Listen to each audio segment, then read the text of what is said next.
kasih teman-teman media. Perlu kami jelaskan bahwa dari jam 2 siang tadi ya, kami bersama korban mendatangi Polres Metro Jakarta Selatan di unit PPA karena memang ada BAP tambahan. Dalam BAP tambahan itu dari ayah korban itu kurang lebih belasan pertanyaan, dan dari korban sendiri itu kurang lebih hampir 20-an pertanyaan. Prinsipnya begini, kami perlu sampaikan bahwa kan tadi dari awal sebelumnya saya sudah sampaikan bahwa ini akan berkembang. Ini kan yang terduga pelaku atau anak berhadapan dengan hukum itu sekarang kan ada 8 orang.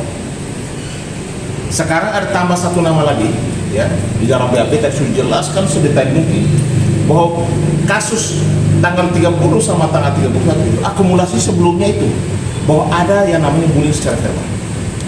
Bullying secara verbal itu dilakukan oleh salah satu peserta didik yang berinisial M.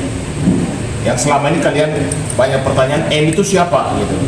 Tadi sudah dijelaskan sedetail mungkin bahwa M itu adalah teman sekolah satu angkatan dan juga memang peserta didik dari sekolah binus. Selain dari 8 orang yang sudah masuk dalam kategori anak berhadapan dengan hukum. Ya. Nah, makanya tadi dijelaskan dari awal, dari dia masuk sekolah sampai dengan kejadian tanggal 30-31. Si M ini punya peran sangat penting dalam membuli secara verbal, mengatai, ada dugaan ya, menurut korban mengatai sampah, bau tetek, anjing dan lain sebagainya itu dari M. Dan M ini adalah salah satu sahabat baiknya daripada ketua geng yang bernama K.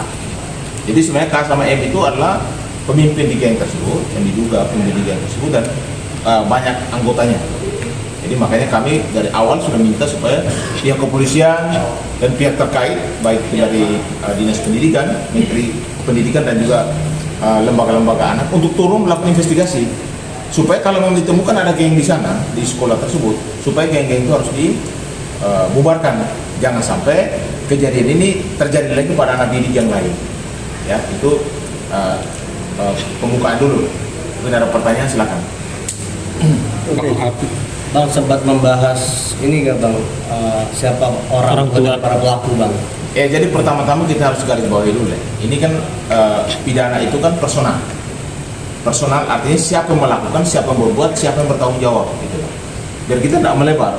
Tapi kan kemarin banyak bertanya, ini siapa sih orang tuanya itu loh. Perlu saya jelaskan, itu orang tuanya AH. Dulu ketua partai, sekarang mantan ketua partai, tapi masih pejabat di negeri ini. Ya, saya rasa sudah bisa paham ya.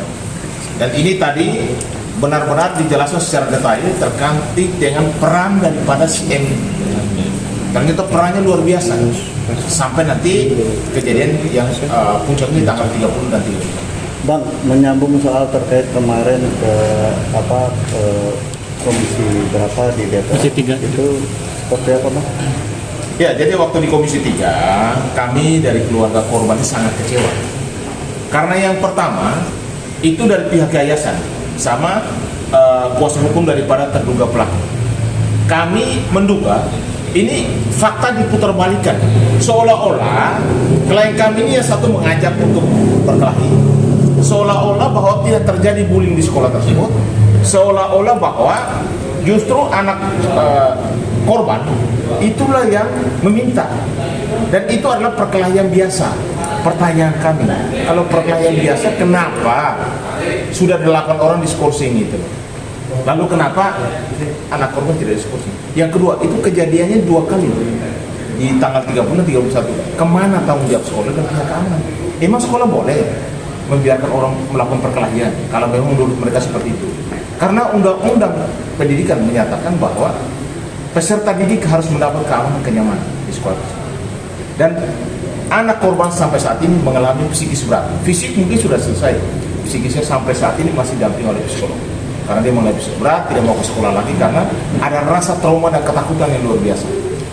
Makanya kalau sampai ada yang menyampaikan di berita bahwa waktu dia di sekolah di Al-Azhar, sekolah di mana tuh?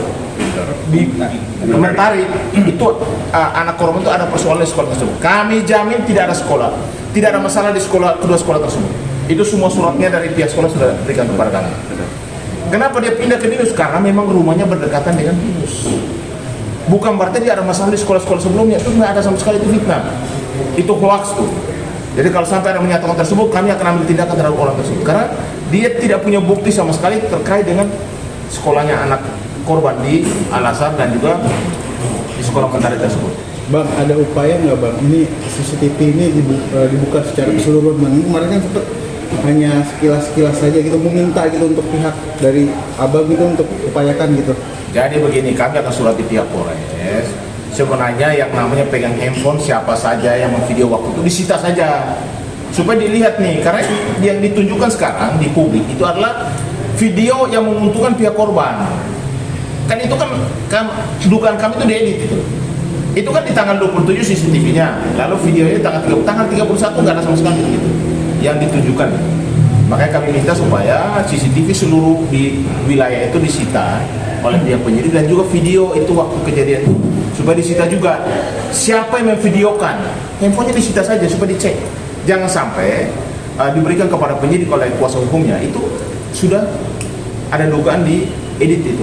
Kami minta video yang lengkap karena kejadian itu panjang, bukan sepotong seperti itu. Bang, ada saksi dari pihak korban bang?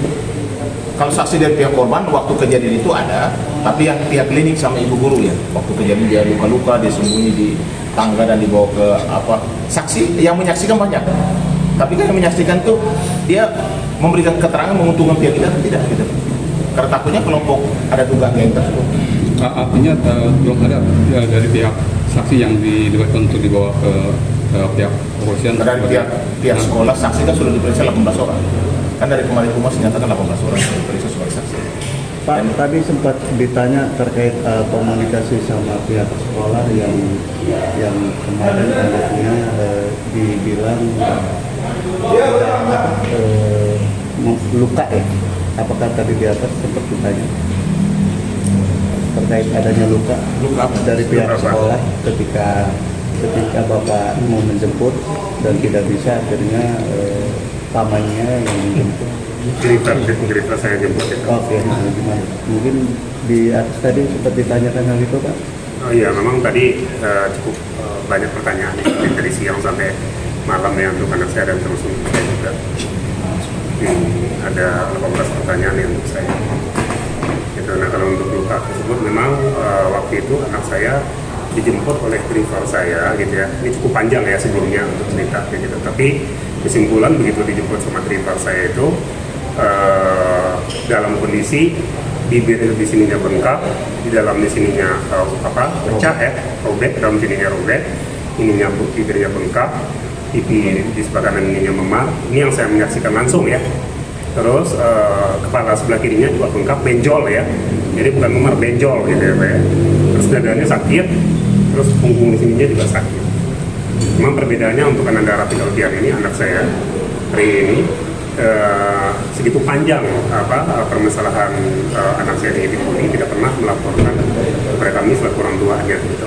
Jadi diam-diam aja berupaya untuk menyelesaikan sendiri seperti itu Pak. Sekaligus memberikan barang bukti bentuk voice note itu atau voice note apa? yang terkait komunikasi sama pihak sekolah kesehatan itu.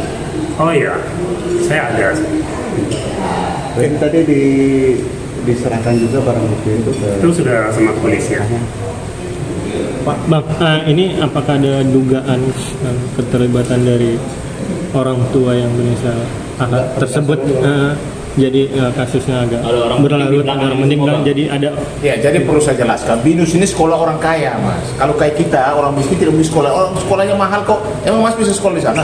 Jadi yang ada di sana adalah keluarga daripada bapaknya pejabat, bapaknya memang orang berada, bapaknya orang hebat atau keluarga yang hebat. Karena secara ekonomi memang di sana juga pembayaran sekolahnya cukup mahal. Ya, berarti ada diduga ada keterlibatan. Bukan diduga lagi, kan mereka ngomong sama korban, bapak saya anggota dia, bapak saya ketua partai, bapak saya bos minyak, bapak saya ini orang hebat di sini. Artinya yang berada di situ menyatakan kepada korban bahwa bapak-bapaknya itu adalah penguasa di negeri ini. Gitu. Dan setelah kita terus telusuri memang ada beberapa yang benar. Gitu. Jadi mempengaruhi kasus ini nggak bang? Hah? Mempengaruhi. Adanya orang kuat seperti itu Kalau mempengaruhi kita nggak tahu ya, mungkin ke pihak kepolisian. Tapi bagi kami sebagai keluarga korban, kami akan tetap berdiri pada kebenaran bahwa ini Rafiq adalah korban. Dan jangan sampai ada pemutarbalikan fakta bahwa seolah-olah Rafiq inilah pemicunya, dia yang mengajak untuk berkelahi lah, mengajak untuk supaya menjadi melakukan tindakan-tindakan yang di toilet tersebut. Itu bukan. Coba lihat dari CCTV aja lah. Waktu mereka datang itu dia Rafi sama siapa? Dia diimpit sama beberapa orang ke toilet. Pakai video di toilet itu supaya yang lengkap. Karena ada tanggal 3 bulan, tanggal 31 sama semua CCTV itu supaya disita oleh pihak penyidik untuk sudah bisa dicek di lab. Karena kalau tidak nanti dipotong-potong, sepotong-sepotong akhirnya memicu bahwa seolah-olah kejadian itu adalah pertengkaran biasa, perkelahian biasa. Padahal kejadian tidak seperti itu. Bang, Ya kalau tidak ada niat baik kami akan lanjut terus. Kami tidak akan jeda. Kalau orang sudah melakukan tindakan, misalnya sekarang ini prosesnya sudah sampai 3 sidik, mungkin sebentar lagi ada tersangka. Harusnya dari pihak sana dong yang harus mengkomunikasi dengan pihak kita. Masa pihak pelaku yang harus berkomunikasi? Tidak mungkin. Soal RJ pertama itu dianggap deadlock, artinya gagal. Dan mungkin mereka akan bangun lagi komunikasi atau RJ dengan pihak keluarga, dengan pihak penasihat hukum, silakan. Selama itu tetap di dalam koridor hukum, kita tidak boleh melanggar hukum. Ya. Jadi kalau soal masalah itu sampai hari ini karena belum ada yang mengontak pihak keluarga kita untuk melakukan komunikasi ataupun RJ lagi, kami tetap sepakat bahwa kasus ini akan tetap dilanjutkan. Karena kan RJ diversikan lanjutannya belum ada dan tidak ada pihak sana yang punya etikat baik untuk menghubungi keluarga, untuk berkomunikasi dengan keluarga atau penasihat hukumnya untuk ada pertemuan-pertemuan berikut lagi. Artinya proses hukum tetap jalan. Selama belum ada komunikasi yang baik, etikat baik mereka belum ada itu. Kami juga mempertanyakan pada pihak yayasan, pihak sekolah BINUS, ini status dia sebagai peserta didik, supaya juga harus memberikan statement yang objektif. Jangan kami lihat ini ada dugaan bela-bela pihak sebelah gitu loh. Jangan. Objektif saja. Kalau ada persoalan dibuka saja, jangan ditutup-tutupi. Ya kan? Karena ini kan peserta didik juga. Di sana juga peserta didik juga. Dia mengambil harusnya jalur objektif aja. Bagaimana memfasilitasinya, bagaimana mereka beretikat baik. Dan kami hanya minta supaya Rafiq ini 4 bulan lagi ke depan supaya bisa lulus dari sekolah BINUS. Karena saat ini dia sekolahnya sudah tidak sesuai dengan materi pendidikan yang benar. Karena sudah 3 bulan terakhir malah online-nya justru berhenti, tidak sekolah sama sekali. Nah, ini tanggung jawab siapa? Sedangkan kewajiban orang tua masih tetap ya, tetap jalan. Sampai hari ini mungkin supaya Mungkin dari undang-undang pendidikan Pak. Jadi